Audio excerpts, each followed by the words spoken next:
Vendredi 17 octobre 2025. Bienvenue dans le journal de PPACI TV. Mesdames et messieurs, bonsoir. Voici ce qui fait l'actualité de ce jour.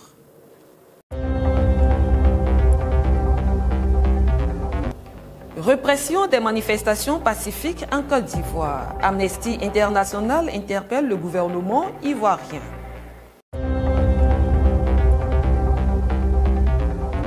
Situation sociopolitique tendue en Côte d'Ivoire. Les Ivoiriens en colère manifestent dans plusieurs localités pendant que d'autres sont en campagne. Comme en 2010, les militants, sympathisants et démocrates sont sortis pour former un blocus humain autour du cabinet du président Laurent Gbagbo. Cette réaction spontanée est intervenue après la diffusion de l'information selon laquelle des cargos de policiers et de gendarmes entouraient le cabinet du président. La rédaction vous fait revivre cette journée. Le quartier Cocody à Toban, abritant le cabinet du président Laurent Gbagbo, président du Parti des peuples africains Côte d'Ivoire PPACI, a connu ce mercredi 16 octobre un événement inhabituel.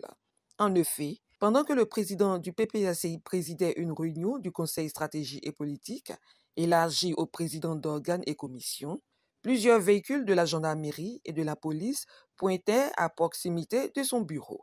C'était un dispositif impressionnant. Ce dispositif sécuritaire a intrigué les militants qui suivaient la scène. L'information est vite diffusée sur les réseaux sociaux. Spontanément, d'autres militants et sympathisants se sont précipités sur les lieux, formant un blocus humain au cas où une intention inavouée se trouverait derrière ce déploiement de corps habillés. Comme en 2010, ces Ivoiriens sont venus exprimer leur amour et attachement au président Laurent Gbagbo, l'espoir d'une Côte d'Ivoire nouvelle. À la fin de la réunion, les membres de la haute direction ont décidé de marcher pacifiquement en soutien à tous leurs compatriotes qui marchent chaque jour pour réclamer l'état des droits en Côte d'Ivoire. Cet acte a été bruyamment salué par les militants.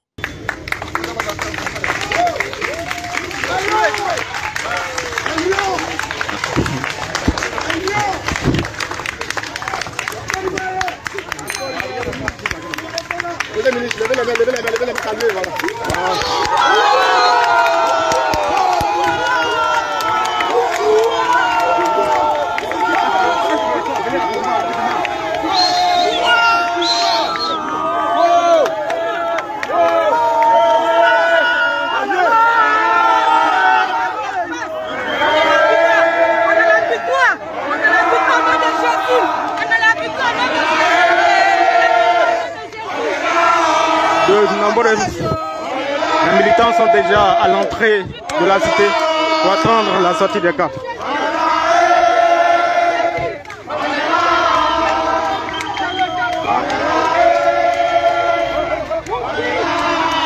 Une mobilisation spontanée qui démontre le choix des Ivoiriens pour la conduite des affaires étatiques du pays. Malgré les grands complots du pouvoir en place, l'amour des militants pour le président Laurent Gbagbo ne s'est pas altéré. Bien au contraire, il va croissant. Depuis le 11 octobre, les Ivoiriens manifestent dans leurs différentes localités pour dire non au 4e mandat anticonstitutionnel du chef de l'État sortant. Le coordonnateur général du Front commun les invite à intensifier les manifestations. Ange Abraham. Le Front commun, dans ses objectifs, demande le dialogue au pouvoir pour régler les questions liées aux élections. Mais jusqu'à présent, le pouvoir reste sourd à cet appel. Depuis le 11 octobre, les Ivoiriens sont mobilisés pour faire barrage au 4e mandat illégal du chef de l'État sortant, le candidat RHDP. Dans cette optique, le coordonnateur général du comité opérationnel du Front commun, Damana Adia Pikas, appelle les populations à plus d'ardeur. Nous allons rentrer dans la phase décisive de ce combat. Nous allons rentrer dans les moments ultimes de ce combat. Je vous invite à beaucoup plus de détermination, à beaucoup plus de volonté, à beaucoup plus d'engagement. Tous, autant que vous êtes, le Front commun vous appelle. Ses alliés, le RGPS, le Front populaire ivoirien et tous les démocrates vous appellent à occuper les rues, à occuper les rues pacifiquement, dans la discipline, dans l'ordre et avec un esprit républicain, comme vous avez toujours su le faire, surtout ce 9 août 2025. C'est un droit. Vous n'êtes pas en train d'enfreindre la loi. C'est un droit constitutionnel que vous exercez. Selon le premier responsable du comité opérationnel du Front commun, cette lutte est pour la libération des Ivoiriens qui voient leurs droits piétinés chaque jour. C'est pourquoi chacun, à son niveau, doit s'y mettre. Aujourd'hui 17 octobre, ils ont manifesté à Divo, Saïwa, Adiaké, Zikiso et bien d'autres.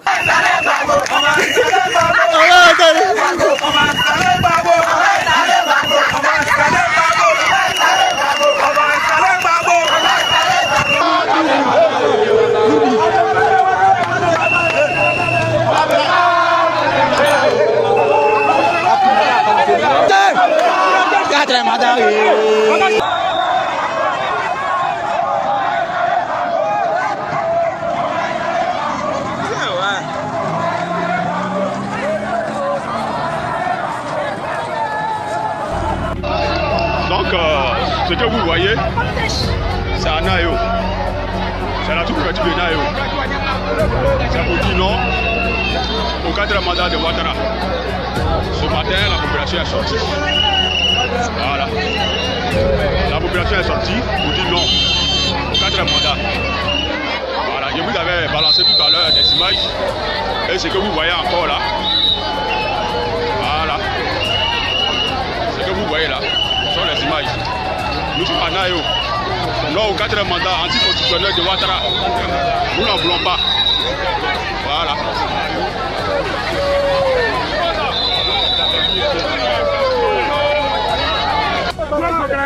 Là, depuis aujourd'hui, la marche continue. Tous les écoles sont ouverts. La gendarmerie, elle vient, la police est là. Voilà, mais le village est déterminé, il bloque la gendarmerie. Voilà, personne ne sort, personne ne bouge. Nous sommes déterminés. Les Ivoiriens vivent depuis de ce dictateur Draman. Dans un communiqué publié hier 16 octobre, Amnesty International demande aux autorités ivoiriennes de respecter et protéger le droit de manifester. Ce communiqué fait suite à la répression des manifestations de l'opposition. Le 9 août dernier, l'opposition portée par le Front commun a organisé une grande marche pacifique pour dire non au 4e mandat illégal du chef de l'État sortant. Cette manifestation avait réuni des milliers d'Ivoiriens dans la rue et s'est très bien passée sans heurts. L'opposition projetait une autre marche le 4 octobre pour exiger le respect de la Constitution. Contre toute attente, le Conseil national de sécurité sort un communiqué le 2 octobre interdisant toute manifestation sur l'étendue du territoire national. Le Front commun juge la décision anticonstitutionnelle et liberticide. Néanmoins, il reporte la marche pacifique au 11 octobre dans la commune de Cocody. Encore une fois, c'est le préfet d'Abidjan qui sort un communiqué la veille pour interdire la marche, mais elle aura lieu quand même. Tôt le matin ce 11 octobre, un dispositif policier impressionnant est mis en place et a procédé à l'arrestation systématique de toute personne soupçonnée de vouloir marcher. Le bilan des arrestations selon le ministre de l'Intérieur ce seul jour est de 237 manifestants. Les jours suivants, la marche s'éclate et la barbarie policière s'intensifie. L'on dénombre des décès, dont un nouveau-né asphyxié par le gaz lacrymogène. Cette situation ne laisse pas indifférente l'organisation non gouvernementale européenne Amnesty International. L'ONG demande aux autorités ivoiriennes de respecter et protéger le droit de manifester et autoriser la tenue de rassemblements pacifiques.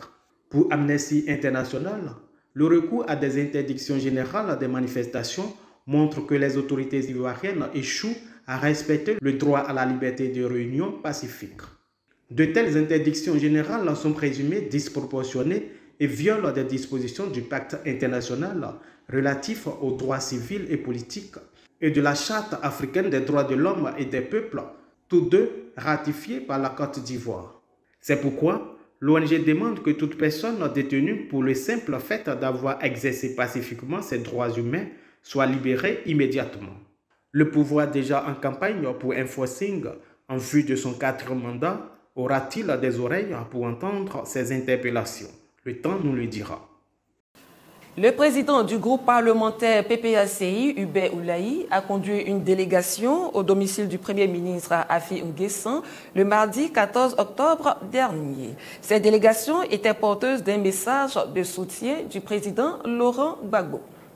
Une délégation du groupe parlementaire PPACI, conduite par son président, l'honorable Hubert Oulaye, était au domicile du Premier ministre Afi N'Guessan ce mardi 14 octobre. Ces députés sont allés apporter leur soutien et celui du parti à leur homologue. Pour rappel, le domicile du président du Front populaire ivoirien, FPI et candidat recalé à la présidentielle, a été encerclé par des soldats dimanche dernier dans un climat politique ivoirien déjà sous tension. Ce jour-là, il y était avec plusieurs de ses proches collaborateurs, familles et visiteurs. Ce sont au total 6 cargos, 4 pick-up, 3 véhicules intercepteurs, 3 unités dont le CRS 1 et 2 et le GMI avec plus de 100 policiers. Ils sont repartis aux alentours de minuit, selon les dires de son proche collaborateur, qui est revenu sur les circonstances de cette nuit infernale. Engagé auprès du PPACI pour la lutte contre le viol de la Constitution, le pouvoir a trouvé ainsi le moyen de le faire plier, mais peine perdue, le président Afi et député de la nation est resté droit dans ses bottes. Les députés PPACI sont donc allés lui traduire leur solidarité et le rassurer de la justesse du combat. Nous sommes venus en tant que députés, membres du PPACI, présenter toute notre compassion au Premier ministre Afi N'Guessan et à toute sa famille. A été instruit de tout ce qui s'est passé ici. Nous trouvons ici l'occasion de dire que tout citoyen ivoirien a des droits. Un citoyen ivoirien qui est en passe d'être poursuivi en justice doit s'attendre à ce que le procureur lui délivre une convocation en bonne et due forme. Le Premier ministre Afi N'Guessan est un citoyen ivoirien et il n'est pas normal qu'un attroupement de policiers vienne nuitamment assiéger sa maison. Mais au-delà de cela, le Premier ministre Afi N'Guessan est un député de la nation. Et aucun député de la nation, suivant la Constitution, ne peut être l'objet d'une poursuite, d'une arrestation ou de quelconque agression que ce soit de la part de l'État sans que cela n'ait été décidé auparavant à l'Assemblée à laquelle il appartient. Et je voudrais ici, au nom du groupe parlementaire PPACI, dire notre indignation, notre condamnation de cet acte qui a été posé et appeler l'État ivoirien à plus de responsabilité. Appeler l'État ivoirien au respect des lois, au respect des règles minimales qui font qu'un citoyen reste un citoyen. Une visite qui a réjoui le président du FPI qui dit être résolument engagé pour la restauration de l'état de droit en Côte d'Ivoire, la liberté et la démocratie. Il a exprimé toute sa reconnaissance au président du parti, le président Laurent Gbagbo, et à ses homologues députés. Le PPACI, Parti socialiste, demeure auprès des opprimés et toute personne en difficulté. La lutte contre le 4e mandat continue. La campagne électorale présidentielle a débuté depuis le 10 octobre dernier. Cependant, le principal pan du programme du pouvoir RHDP semble être les dérives langagières et les intimidations des populations ivoiriennes et l'opposition politique. Françoise Rabé.